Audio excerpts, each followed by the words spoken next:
भारत माता की, भारत माता की जय जवान। क्या बात है, किसानों की आवाज जोर से निकल नहीं रही है। जय जवान, जय जवान। विकसित कृषि संकल्प अभियान के शुभारंभ अवसर पर मंच पर आसीन उत्तराखंड सरकार के कृषि, सैनिक कल्याण एवं ग्राम्य विकास के मंत्री आदरणीय गणेश जोशी जी, सचिव कृषि डॉक्टर सुरेंद्र नारायण पांडे जी, महानिदेशक कृषि श्री रणधीर सिंह चौहान जी, कुलपति पंतनगर विश्वविद्यालय डॉक्टर मनमोहन सिंह चौहान जी, कुलपति भरसार विश्वविद्यालय डॉक्टर परमेंद्र कौशल जी, भारतीय जनता पार्टी के महानगर के अध्यक्ष श्री सिद्धार्थ अग्रवाल जी, उपाध्यक्ष जड़ी बूटी सलाहकार समिति श्री भुवन विक्रम डबराल जी, निवर्तमान जिला पंचायत के उपाध्यक्ष श्री दीपक पुंडीर जी, निवर्तमान जिला पंचायत सदस्य श्री वीर सिंह चौहान जी, रजत अग्रवाल जी मंडल अध्यक्ष एवं यहाँ पर आए हुए सभी हमारे प्रतिनिधिगण, सभी बड़े बुजुर्ग, सभी माताएं बहनें, मेरे सभी नौजवान साथी, कृषि विभाग के सभी अधिकारीगण, सभी कार्मिक, कृषि के वैज्ञानिक, मीडिया के सभी मित्र, मैं आप सभी का, सभी किसान भाइयों और बहनों का मैं आज के इस अवसर पर हृदय से आप सबका स्वागत करता हूं, आप सबका अभिनंदन करता हूं। और ये मेरे लिए बहुत हर्ष का विषय है कि आज मुझे हमारे राज्य के अन्नदाताओं के समर्पित इस महत्वपूर्ण कृषि विकसित कृषि संकल्प अभियान के शुभारंभ अवसर पर आप सबके बीच में आने का सौभाग्य प्राप्त हो रहा है। मुझे बताया गया इस अभियान के अंतर्गत 29 मई से 12 जून तक देश भर में 700 से भी अधिक जिलों में 2000 से अधिक कृषि वैज्ञानिकों का दल 1.5 करोड़ किसानों के बीच जाकर संवाद करेंगे। तमाम प्रकार की नवाचार, अनुसंधान, कृषि के क्षेत्र में होने वाले इन सभी बातों को कृषि कार्य करने वाले कृषकों के साथ साझा करेंगे। वहीं इस अभियान के अंतर्गत उत्तराखंड में भी 95 विकास खंडों में 670 न्याय पंचायतों और 11,440 गांवों में कृषि वैज्ञानिक और अधिकारी सीधे हमारे किसान भाइयों से संवाद स्थापित करेंगे, जिनके लिए प्रदेश के प्रत्येक जिले में 3 टीमें गठित की गई हैं, जो प्रतिदिन स्थानों पर कार्यक्रम आयोजित करेंगी और प्रत्येक कार्यक्रम में 600 से अधिक किसानों के साथ संवाद स्थापित किया जाएगा। विकसित कृषि संकल्प अभियान के माध्यम से किसानों को उनको भूमि, जलवायु और जरूरत के अनुसार कृषि तकनीकों की जानकारी देने के साथ साथ मृदा परीक्षण के आधार पर लाभकारी फसलों के चयन के लिए भी उन्हें हर दृष्टि से प्रशिक्षित किया जाएगा। साथ ही कृषि, पशुपालन, बागवानी जैसी योजनाओं की जानकारी उपलब्ध कराने के साथ ही इन योजनाओं से जुड़ने के लिए भी प्रेरित किया जाएगा। इतना ही नहीं, इस अभियान के माध्यम से किसानों के अनुभव, पारंपरिक ज्ञान, नवाचार और जो उनके सुझाव आएंगे उनका संकलन भी किया जाएगा, जिससे भविष्य में वैज्ञानिकों को शोध को और व्यवहारिक बनाने में सहायता मिलेगी। लैब टू लैंड को साकार करने वाले इस 15 दिवसीय महाअभियान के तहत केंद्रीय कृषि मंत्री आदरणीय शिवराज सिंह चौहान जी स्वयं 20 राज्यों का दौरा करेंगे। मैं इस अभियान की परिकल्पना के लिए आदरणीय प्रधानमंत्री श्री नरेंद्र मोदी जी का हृदय तल से और कृषि मंत्री जी का आभार व्यक्त करता हूं। अभी पिछले दिनों हमारी दिल्ली में 2 दिन तक लगातार पहले नीति आयोग और उसके बाद मुख्यमंत्री परिषद की बैठक माननीय प्रधानमंत्री जी की अध्यक्षता में संपन्न हुई और उस बैठक में आदरणीय प्रधानमंत्री जी ने जो हमारे 2000 से अधिक कृषि वैज्ञानिकों के दल जा रहे हैं, उन दलों के लिए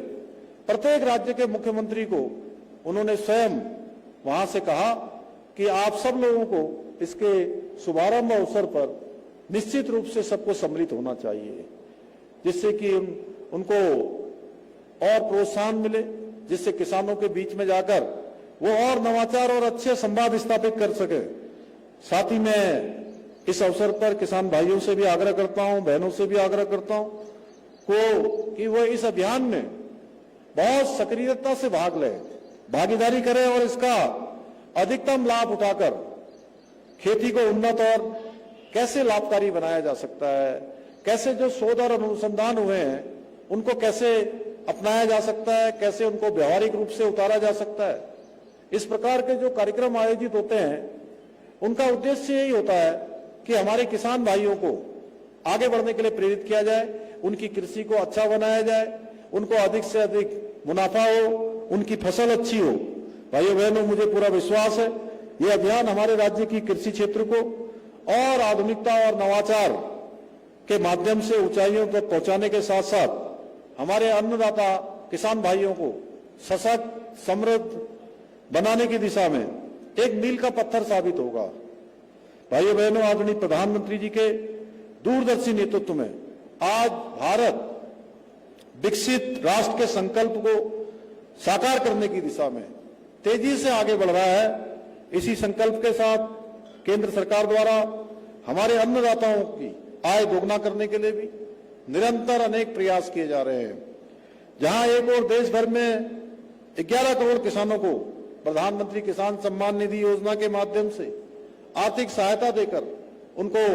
और कृषि के क्षेत्र में प्रेरित करने का काम किया जा रहा है, वहीं सभी प्रमुख फसलों पर न्यूनतम समर्थन मूल्य एमएसपी में अभूतपूर्व वृद्धि करके किसानों की आय में निरंतर बढ़ोतरी सुनिश्चित की जा रही है। साथ ही फसल बीमा योजना, किसान मानधन योजना,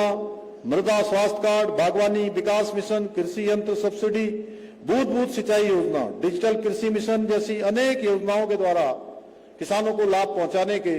प्रयास किए जा रहे हैं। इतना ही नहीं, केंद्र सरकार द्वारा कृषि क्षेत्र को और अधिक सशक्त बनाने के लिए लगभग 14,000 करोड़ रुपए की लागत से 7 नई परियोजनाओं पर भी कार्य किया जा रहा है। आदरणीय प्रधानमंत्री जी के मार्गदर्शन में उत्तराखंड में भी हमारी सरकार प्रदेश के किसानों के उत्थान एवं उनकी समृद्धि के लिए संकल्पित होकर काम कर रही है कि हमारे किसान भाई हर दृष्टि से आगे आए, वो उन्नतशील बने, आगे आकर प्रगति करें, उनके कृषि कार्य में गति प्रदान हो, उनको उन्नति प्रदान हो, उनको प्रगति प्रदान हो। प्रदेश में किसानों को इसी दृष्टि से 3 लाख रुपए तक का ऋण बिना ब्याज के दिया जा रहा है। किसानों को कृषि उपकरण उपलब्ध कराने के उद्देश्य से फार्म मशीनरी बैंक योजना, जिसके जरिए 80% तक की सब्सिडी प्रदान की जा रही है। गेहूं खरीद पर कृषकों को प्रति कुंटल 20 रुपए का बोनस दिया जा रहा है। इसके साथ ही हमने गन्ने के रेट में भी 20 रुपए प्रति क्विंटल की बढ़ोतरी की है। हमारी सरकार द्वारा किसानों के लिए सिंचाई नहर से बिल्कुल मुक्त कर दिया गया है। हम चाय बागान धौला देवी, मुंशियारी और बेताल घाट को जैविक चाय बागान के रूप में भी परिवर्तित कर रहे हैं। और मैंने कल ही हमारी मंत्रिमंडल की बैठक हुई थी, मंत्रिमंडल की बैठक में मैंने कृषि मंत्री जी से भी और हमारे कृषि सचिव जी से भी कल मैंने कहा कि एक दल जो कृषि के क्षेत्र में, चाय के क्षेत्र में काम करने वालों का, उत्तराखंड के हमारे किसानों समेत हमारे जनप्रतिनिधियों को, अन्य लोगों को जो काम करने वाले हैं विभिन्न राज्यों में, जहां बेस्ट प्रैक्टिस के रूप में इसको नवाचार के रूप में आगे लाया गया है, उसका अध्ययन करें और उसको हम जो दूसरे राज्यों की भी बेस्ट प्रैक्टिसें होंगी उनको हम राज्य के अंदर भी अपनाएंगे, जिससे कि हमारे किसानों को इसका अधिकतम लाभ मिल सके। भाइयों बहनों, खाद्यान्न खेती के साथ ही हम सघन खेती को भी बढ़ावा देने के लिए 6 अरोमा वैली विकसित करने पर काम कर रहे हैं। हमने इस बार के बजट में 200 करोड़ रुपए का प्रावधान विशेष रूप से पाली हाउस निर्माण के लिए भी किया है, जिससे कि आने वाले समय में हमारे किसान भाई अच्छे फल, फूल, सब्जियां आदि उसका उत्पादन कर सकें। इससे किसानों की आय बढ़ने के साथ ही उन्हें रोजगार के भी अनेक अवसर प्राप्त होंगे। उत्तराखंड के पहाड़ी क्षेत्रों में वर्षा आधारित खेती को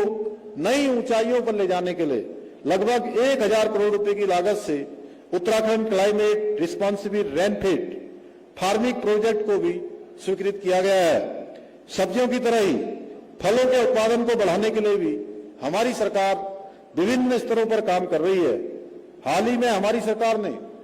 1200 करोड़ रुपए की लागत से नई सेब नीति,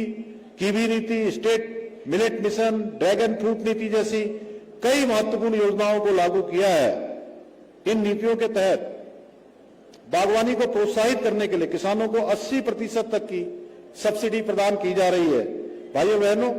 मैं आप सभी को विश्वास दिलाता हूं कि हमारी डबल इंजन की सरकार आदरणीय प्रधानमंत्री श्री नरेंद्र मोदी जी के विकसित भारत 2047 के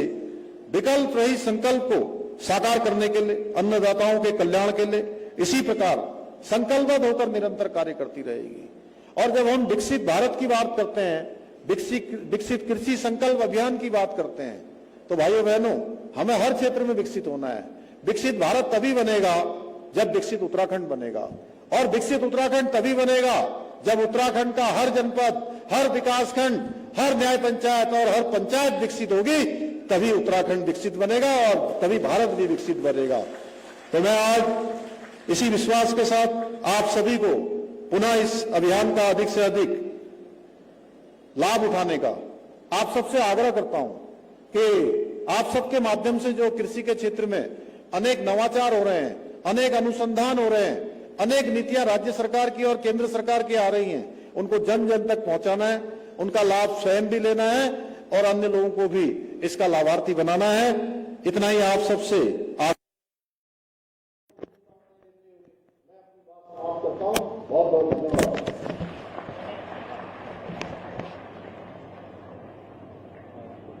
हमारे शांति कुटीर के लिए यहाँ पर दुनिया का सामुदायिक भवन का जीर्णोद्धार और सुंदरीकरण के लिए कहा है।